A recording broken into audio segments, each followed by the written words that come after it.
Qué guapada, ¿eh? Diferente, ¿eh? Sí. Paisaje diferente, no tiene nada que ver. Entonces mira, hay ovejas ahí justo, en la carretera.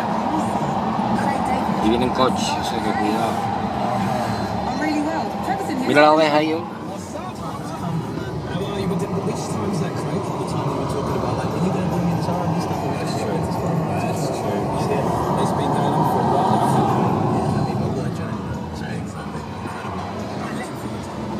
Let's say hello to Sagala as well. Sagala. How are you, mate? What's up, Sagala? Feeling good. We'll have to Yo. finish sharing the Qué guapo.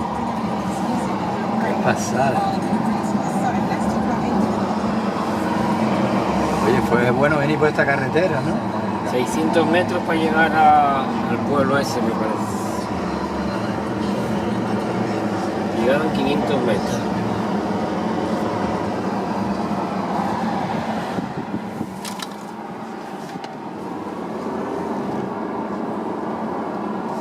Está precioso el paisaje de Alta Mar.